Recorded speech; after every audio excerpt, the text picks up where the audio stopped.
여러분 혹시 이런 생각 해본 적 없으십니까? 왜 나는 항상 시장에 중요한 대형 이벤트가 있는 날에만 틀리는 걸까?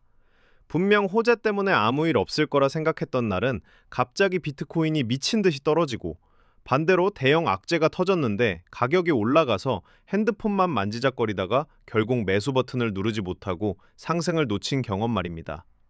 만약 지금 이 영상을 그냥 넘긴다면 이번 주 시장에서 왜 돈을 버는 사람과 잃는 사람이 갈리는지 끝까지 이해하지 못한 채 또 같은 실수를 반복하게 될지도 모릅니다. 오늘 영상 하나로 이번 주 비트코인과 암호화폐 시장을 흔들 수 있는 진짜 힘이 무엇인지, 그리고 그 흐름을 어떻게 대비해야 하는지까지 한 번에 가져가실 수 있게 요약해 드리겠습니다. 이번 주는 겉보기엔 조용해 보이지만 속으로는 긴장이 최고조로 올라갈 수 있는 한 주입니다. 일반적인 사람들은 차트만 보고 감정적으로 대응하지만 항상 시장은 차트보다 주요 경제 발표에 반응했었습니다. 중국의 금리 발표, 미국의 물가 지표, GDP 숫자, 그리고 크리스마스 연휴 기간 줄어드는 거래량까지 이 모든 게 동시에 겹치는 주는 흔치 않습니다. 대부분의 개인 투자자들은 이걸 그냥 단순한 경제 일정 정도로 흘려보내지만 또 내 예상과 달리 시장은 전혀 반대로 움직일 겁니다. 왜냐하면 시장은 결과값보다 기대와 두려움에 먼저 반응하기 때문이죠. 먼저 중국 이야기부터 해볼게요. 중국의 대출 우대금리, 즉 LPR 발표는 얼핏 보면 비트코인과 아무런 상관이 없어 보입니다. 그런데 이상하죠? 발표 전후로 위험자산 전체가 움찔거리고 있습니다. 이유는 단순한데요. 중국이 돈을 풀 것 같다는 신호는 전 세계에 조금 더 위험을 감수해도 된다는 분위기를 만들고, 반대로 금리를 유지하거나 긴축을 암시하면 자금은 바로 움츠러듭니다. 암호화폐 시장은 이런 미묘한 분위기 변화에 유난히 민감합니다. 왜냐하면 아직도 지금 시장은 확신보다는 기대로 움직이는 구간이기 때문입니다. 그리고 이번 주의 진짜 핵심은 미국의 경제지표 발표입니다. 특히 근원개인 소비지출, PCE. 많은 분들이 CPI만 기억하지만 시장은 이미 다른 숫자들을 보고 있었어요. 이 지표 하나로 금리가 언제 내려올까라는 질문에 대한 답이 달라지기 때문입니다. 물가가 생각보다 높게 나오면 사람들은 이렇게 생각할 겁니다. 아, 아직도 돈 풀릴 때가 아니구나. 이때부터 위험자산에 대한 태도가 미묘하게 바뀔 거예요. 매수 버튼을 누르려던 손이 멈추고 이미 들고 있던 포지션을 줄이기 시작할 겁니다.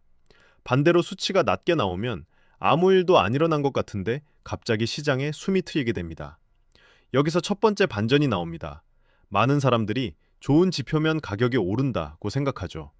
하지만 실제 시장에서는 좋은 지표가 악재가 되는 순간이 훨씬 자주 나옵니다. 경제가 너무 튼튼해 보이면 오히려 금리 인하가 멀어진다는 해석이 나오기 때문인데요. 그래서 가격은 떨어지고 사람들은 또 이렇게 말할 겁니다. 왜 좋은 뉴스에 가격이 떨어지지?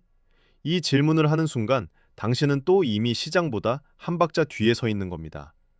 그래서 이번 주 GDP 발표도 마찬가지입니다. GDP는 경제의 체력을 보여주는 숫자죠. 이 숫자가 강하면 안심이 될 것 같지만 암호화폐 시장에선 오히려 긴장 신호가 됩니다. 유동성이 더 늦게 풀릴 가능성이 커지니까요. 시장은 돈의 속도에 의해 움직입니다. 돈이 빠르게 돌 것 같으면 가격이 먼저 움직이고, 돈이 막힐 것 같으면 이유를 찾기도 전에 먼저 움츠러듭니다. 그리고 크리스마스 연휴. 이건 많은 사람들이 대부분 놓치는 함정인데요.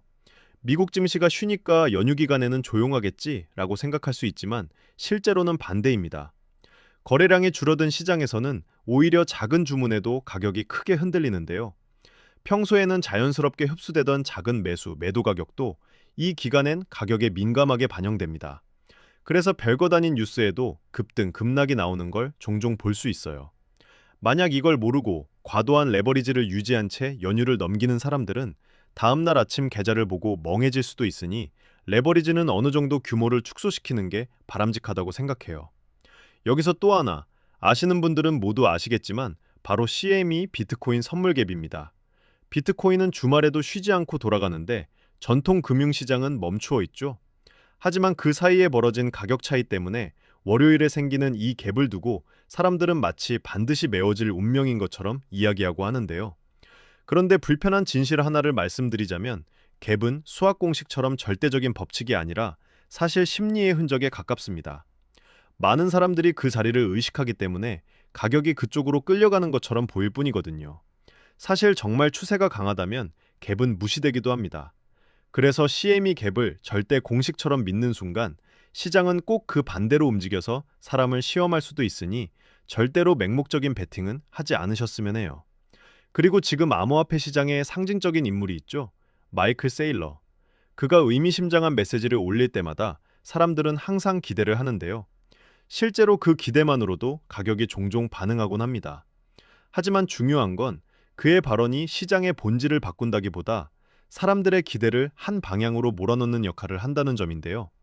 기대가 한쪽으로 쏠리면 시장은 언제나 그 균형을 시험합니다. 그래서 가장 많은 사람이 안심하는 지점에서 가장 불편한 움직임이 나옵니다. 이번 주 비트코인이 9만 달러 근처에서 머무는 이유도 같은데요. 위에는 매도하려는 물량이 있고 아래에는 사고 싶어 하는 물량이 쌓여 있습니다.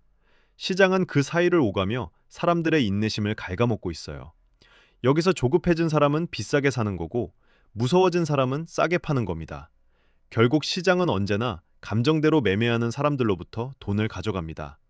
그래서 이번 주를 대하는 가장 중요한 태도는 절대 시장을 맞추려 하지 않는 거지예요. 이벤트를 보고 절대적인 방향을 단정하지 말고 이벤트가 만들어낼 변동성을 전제로 대응하는 겁니다. 중요한 발표 전엔 과도한 레버리지 포지션은 가볍게 하고 가격이 요동칠 때는 이유를 찾기보다 다시 한번 구조를 들여다보는 겁니다. 이 영상을 끝까지 보신 분들이라면 이제 한 가지는 분명히 이해하셨을 텐데요. 바로 시장은 우리에게 친절하지도 공정하지도 않다는 것. 하지만 경제 발표 일정과 대중들의 심리를 이해하는 사람에게는 적어도 덜 잔인해진다는 사실입니다. 여러분들은 이제 이번 주 가격이 어떻게 움직이든 최소한 왜 당했는지는 모르는 상태로 끝나지는 않으실 겁니다. 그리고 그 차이가 결국 다음 기회를 잡는 사람과 놓치는 사람을 가릅니다. 오늘 영상이 도움되셨다면 구독과 좋아요 부탁드리겠습니다. 다음에도 더욱 알찬 정보로 찾아뵙겠습니다. 감사합니다.